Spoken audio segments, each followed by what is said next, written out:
अनंत श्री स्वामी अखंडानंद जी सरस्वती जी महाराज भगवतमृत 1981 में कहते हैं कि इसलिए जितने से अपना जीवन निर्वाह हो जाए उतना ही भोग आवश्यक है, इससे अधिक नहीं। ये फिर सुन लीजिए कि धर्म है मोक्ष के लिए, धन के लिए नहीं। धन है धर्म के लिए, भोग के लिए नहीं। और भोग है जीवन निर्वाह के लिए, इंद्रियों को तृप्त करने के लिए नहीं है। यहाँ यदि आप पूछें कि जीवन किस लिए है, उसका उत्तर है जीने का अर्थ ये नहीं है कि बहुत सा काम किया जाए। सबसे बड़ा काम सत्य को जानना है। सत्य का ज्ञान ही जीवन का फल है। सत्य का ज्ञान प्राप्त किए बिना आप जो कुछ भी बोलते हैं उसके बारे में स्वयं आपको पता नहीं कि आपका बोला हुआ झूठ या सच। जब आपको सत्य का ज्ञान ही नहीं है तब आपका बोलना अंध परंपरा ही तो है।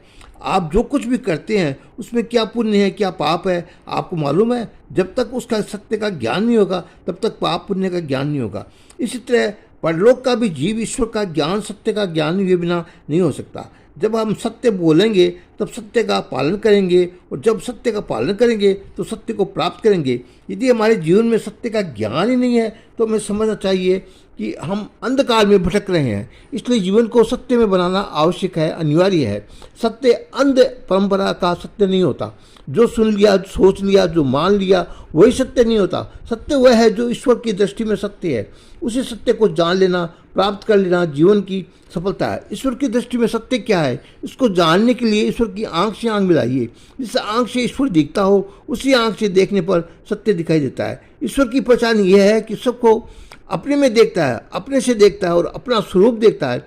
ऐसे ईश्वर की आंख से जब आपकी आंखें मिलेगी तभी आप सत्य को पहचानोगे, अन्यथा आपको अंधकार में ही भटकना पड़ेगा। आपको ये पता नहीं चलेगा कि आप जो कुछ कर रहे हैं वो सत्य है या झूठ है, जो बोल रहे हैं वो सत्य है या झूठ है, जो सोच रहे हैं वो सत्य है या झूठ है। ए बाबा, अपने आप सच झूठ का पता नहीं चलता। महात्माओं ने उसका जो स्वरूप बताया है उसको जानने का प्रयास करना चाहिए। जब आप देखोगे कि भागवत किसको सत्य कहता है, इसके प्रथम स्कंद में ही क्रम से उसका वर्णन है। तत्वज्ञानी महापुरुष सत्य को तत्व कहते हैं। तत्व का ही दूसरा नाम सत्य है। उस तत्व को या सत्य को ज्ञान का स्वरूप ये है कि ज्ञानी पने का तो अभिमान न हो, और जो ज्ञेय वस्तु संसार में मालूम पड़ती है वो परमात्मा से भिन्न नहीं दिखाई दे। वस्तुतः न ज्ञानी भिन्न है और न ज्ञेय भिन्न है।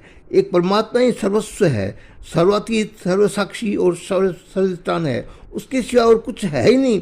उसी का नाम ब्रह्म है, उसी का नाम परमात्मा है, उसी का नाम भगवान है। उस सत्य को यदि जान लिया जाए तो जीवन सफल हो जाए। इसी में जीवन सफलता है। वह सफलता जीवन में किस तरह आए, इसके लिए भागवत ये क्रम बताया गया है।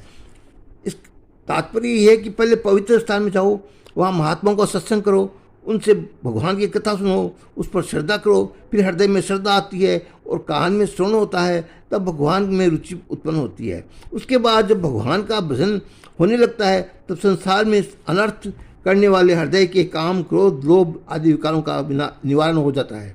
ये विकार ही हमारे हृदय में रहने वाले भगवान को देखते नहीं देते।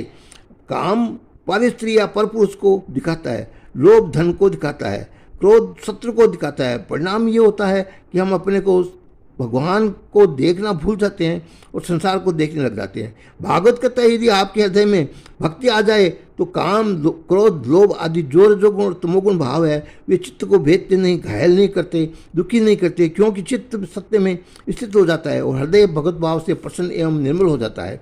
संसार की चिंता मन को मलिन बनाती है और वो सर्वत्र है। सब में परमात्मा भाव हृदय को शुद्ध बनाता है। हृदय की शुद्धि की ही सब कुछ सर्वस्व है। जब हम दूसरों को देखने लगते हैं तब दूसरे आकार हमारे हृदय में बैठ जाता है, जो काम लेकर आते हैं, क्रोध लेकर आते हैं, लोभ लेकर आते हैं। और किंतु यदि हमारी दृष्टि भगवान के साथ बंधी रहे तो भगवान हमारे हृदय में है, उनको कहीं बाहर से आना नहीं पड़ता। भगत भक्ति से हमारा हृदय निर्मल हो जाता है। निर्मल हृदय बिना परमात्मा का दर्शन नहीं हो सकता। अब भगवत भाव का विज्ञान होता है तब हृदय में जो गांठ पड़ गई है वह नष्ट हो जाती है। संसार का जो संबंध है यही ग्रंथि है, सांसारिक संबंध ही संबंध है। आप सबसे मिलिए जुलिए, सबके साथ शिष्ट व्यवहार कीजिए, लेकिन अपने मन में ये गांठ न पड़ने दीजिए कि ये अमुक हमारा दुश्मन है, अमुक हमारा दोस्त है। इस संसार में जो दुश्मन है वो दोस्त बन जाता है, और जो दोस्त है वो दुश्मन बन जाता है। यहाँ दुश्मन दुश्मन ही रहे हैं और दोस्त दोस्त ही रहे, इसका कोई नियम नहीं है। यहाँ तो केवल भगवान ही ऐसे हैं जो सदा एक ही रहते हैं। इसलिए समझिए कि वही आपके दोस्त है और वही सर्वस्व है। हमारे हृदय में शत्रु मित्र की जो गांठ या ग्रंथि पड़ती है वह क्या है? जैसे मनुष्य शरीर में कैंसर का रोग गांठ के रूप में होता है, वैसे ही हमारे मन में, हमारी बुद्धि में सांसारिक पदार्थों के प्रति जो ग्रंथि है वह कैंसर जैसा ही है, भयावह रोग है। लेकिन जब हमारे हृदय में परमात्मा का दर्शन होता है तो वह ग्रंथि छूट जाती है, सारे संकाय सारे संशय छिन्न भिन्न हो जाते हैं, और पूर्व कर्म जिनके कारण जीवन में सुख दुख आते हैं क्षीण हो जाते हैं। तो जैसा कि आपको बताया गया है, श्रीमद्भागवत अद्भुत ग्रंथ है। यह आपकी अर्थोपार्जन की भी विधि बताता है, कामोपभोग की भी विधि बताता है, धर्म अनुष्ठान की भी विधि बताता है, सबसे मुक्त होने की विधि बताता है।